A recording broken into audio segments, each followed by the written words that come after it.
সুনির্দিষ্ট কিছু পরিকল্পনা যেমন সামনে এসছে, সুনির্দিষ্ট কিছু পদক্ষেপও সামনে এসছে। আপনারা সেগুলো 9 অগস্টের ঘটনাকে কেন্দ্র করে যে ঘটনা প্রবাহ ঘটেছে সেগুলো আপনারা পরিলক্ষিত করছেন।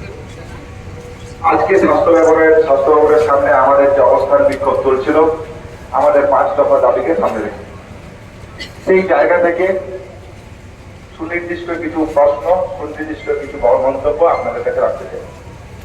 কি সেই মন্তব্য, কি সেই বক্তব্য? 9 আগস্টে ঘটনাকে কেন্দ্র করে পশ্চিমবাংলা সহ সারা ভারতবর্ষে যে আন্দোলন গড়ে ওঠে ন্যায় বিচারকে দাবিদের সঙ্গে রেখে, আরজিকর থেকে যে আন্দোলন শুরু হয়, আরজিকর দিচ্ছে ডাক, অভয়া বিচার পান, সেখান থেকে শুরু করে সমস্ত কলেজ, সমস্ত মেডিকেল কলেজ, সমগ্র স্তরের সাধারণ মানুষ থেকে শুরু করে বিভিন্ন দেশের মানুষ এই আন্দোলনের সাথে সম্পৃক্ত হয় ন্যায় বিচারের দাবিকে সামনে রেখে। আমরা এবং আপনারা সবাই এই ঘটনা প্রবাহের সাক্ষী, এই আন্দোলন নানান উত্থান পতনের সাক্ষী। সেই জায়গা থেকেই আপনারা জানেন যে মাননীয় মুখ্যমন্ত্রীর সাথে আমাদের যে মিটিং হয়, সেই জায়গা থেকে সুনির্দিষ্ট কিছু বক্তব্য বেরিয়ে আসে। সিপির স্যারের পদত্যাগ, রেজিগনেশন এবং পরবর্তীকালে তার ট্রান্সফার হয়, ডিএমই ডিএইচএস এর অপসারণ এবং তাদের ট্রান্সফার হয়, এগুলো আমরা সবাই পরিলক্ষিত করি। এবং এর পাশাপাশি বিচারের দাবিকে কেন্দ্র করে সুপ্রিম কোর্টের মধ্যে আমাদের যে লড়াই, সেই লড়াইকে আমরা জোরদার করেছি এবং ভবিষ্যতে আরো দীর্ঘস্থায়ী করব এই আশা আমরা রাখি। এই দাবিকেও সামনে রেখে আমাদের যে লড়াই, সেই লড়াই চলবে। আপনারা দেখেছেন ন্যায় বিচারের ঘটনাকে কেন্দ্র করে সিবিআইয়ের দিক থেকে তদন্তের গতি প্রকৃতি আমরা বারবার জানতে চেয়েছি। আমরা মনে করি অতি দ্রুততার সাথে এই তদন্ত প্রক্রিয়া শুরু হওয়া উচিত। আমরা দেখেছি যে সেখানে সঞ্জীব ঘোষের অ্যারেস্ট হয়েছে, তারা থানার ওসিকে অ্যারেস্ট করা হয়েছে। আমরা মনে করি এগুলো আমাদের আন্দোলনের একটা অগ্রগতির পথে বড় পদক্ষেপ।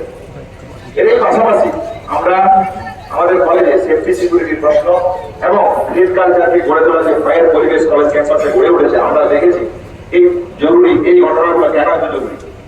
আমরা যাতে সিপি ও অভয়া কলেজের বুকে ঘটনা না ঘটতে পারে, সেই জন্যই আমরা সেফটি সিকিউরিটির প্রশ্ন রেখেছিলাম। আমরা কলেজের গণতান্ত্রিক পরিবেশ বৃহত্তর করার প্রশ্ন রেখেছিলাম।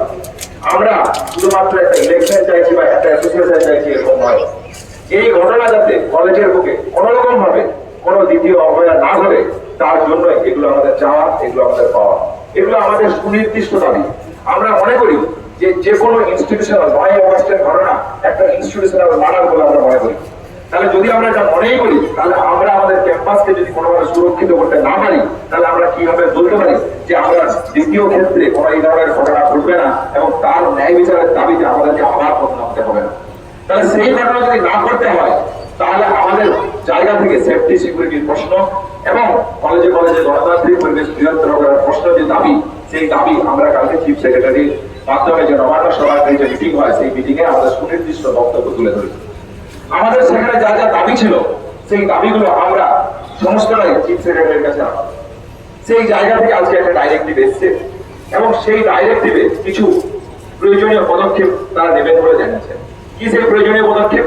যদি আমরা একটু ওই দিকে যাই, তাহলে আমরা দেখতে পাবো ন্যায় বিচারের দাবিতে যাতে দ্বিতীয় অভয়া আর না ঘটে, সেই জায়গা থেকে আমরা কি কি পেয়েছি। সেই জায়গা থেকে আমরা যেমন পেয়েছি যে কেন্দ্রীয় রেফারেল সিস্টেম, যাতে কোনো রোগীকে কোনোভাবেই কোনো রেফারেল সিস্টেমের মধ্য দিয়ে হয়রানির শিকার না হতে হয়। যে যন্ত্রণা আমরা প্রতিনিয়ত কলেজের বুকে প্রতিনিয়ত আমাদের চিকিৎসার জীবনে পরিলক্ষিত করি, যাতে সেই পরিলক্ষিত না হয়। আমরা চেয়েছি একটা সেন্ট্রাল হেল্পলাইন নাম্বার, যেখানে কোনো রকম ভাবে কোনো যদি ঘটনা ঘটে, তাহলে আমরা যাতে জানাতে পারি। দ্বিতীয়ত আমরা চেয়েছি বিভিন্ন অনকল রুমগুলোতে প্যানিক বাটন, যাতে এই ধরনের ঘটনা, 9 তারিখের ঘটনা কোনোভাবেই কোনো কলেজের বুকে কোনো ইনস্টিটিউশনের মধ্যে আমাদের পরিলক্ষিত না হয়, দ্বিতীয় অভয়া যেন আর না ঘটে। চতুর্থত আমরা যা চেয়েছিলাম যে কলেজে কলেজে সেফটি এবং সিকিউরিটির প্রশ্নে সিসিটিভি থেকে শুরু করে কমন ওয়াশরুম থেকে শুরু করে সমস্ত জায়গাগুলো যাতে সুনির্দিষ্টভাবে পরিলক্ষিত হয়, সেই জায়গাও আমরা চেয়েছিলাম। কিন্তু কলেজে যে ভীতির পরিবেশ, সেই জায়গা থেকে আমরা বারবার বলেছি যে এইটা আমাদের অন্য কোনো দাবি নয়। এই দাবি 9 অগস্টের যে ঘটনা, যাতে সেই ধরনের ঘটনা না ঘটে, কলেজের বুকে, কোন ইনস্টিটিউশনের বুকে, যাতে কোনো মাকে তার সন্তান হারা না হতে হয়, সেই জায়গা থেকে চেয়েছিলাম আমরা গণতান্ত্রিক পরিবেশটা আরো উন্নত। এইটুকুই আমাদের দাবি ছিল। কিন্তু আমরা দেখলাম রাজ্য প্রশাসনের পক্ষ থেকে এখনো কোনো সদর্থক পদক্ষেপ তারা নেয়নি। আমরা মনে করি আমাদের যে আন্দোলনের ঘটনা প্রবাহ, সেই জায়গা থেকে ন্যায় বিচারের দাবিতে আমরা কিছু উল্লেখযোগ্য পদক্ষেপ পেয়েছি। আমরা মনে করছিলাম পুলিশি তদন্ত প্রক্রিয়ার যে গাফিলতি, এফআইআর করতে কেন এত দেরি, এই সমস্ত পুলিশের বিরুদ্ধে যা অভিযোগ ছিল, সেই জায়গা থেকে সিপি রেজিগনেশন আমরা করাতে পেরেছি। এখন সে কাজ পারবে। স্বাস্থ্য ভবনের মধ্যে যে দুর্নীতির জায়গা ছিল, সেই জায়গাগুলোকে আমরা একটা জায়গা অবধি পরিষ্কার করতে পেরেছি। এগুলো আমাদের আন্দোলনের একটা ছোট ছোট আংশিক জয় হিসাবে আমরা এগুলোকে গণ্য করছি। সেই জায়গা থেকে বলছি, কিন্তু সেফটি সিকিউরিটির প্রশ্নে এবং কলেজের গণতান্ত্রিক পরিবেশ যাতে উন্মুক্ত হয়, যাতে দ্বিতীয় অভয়ার না ঘটে, সেই জন্য আমাদের যাবতীয় যা কর্মসূচি, সেই কর্মসূচি চলছে।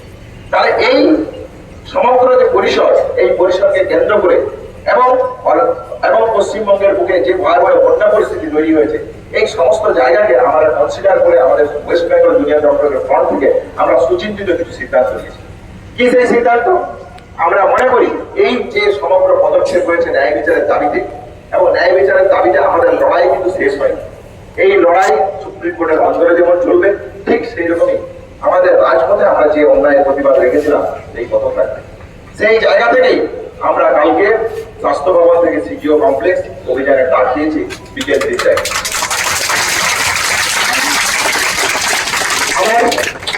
সমস্ত আবহাওয়ার জনগণ থেকে শুরু করে, সংবাদ বন্ধু থেকে শুরু করে, মিডিয়া বন্ধু থেকে শুরু করে সমস্ত মানুষের কাছে, সমাজের বিভিন্ন পেশার মানুষের কাছে আমার অনুরোধ থাকবে, আমাদের রিকোয়েস্ট থাকবে, আপনারা বিচারের দাবিতে ন্যায় বিচার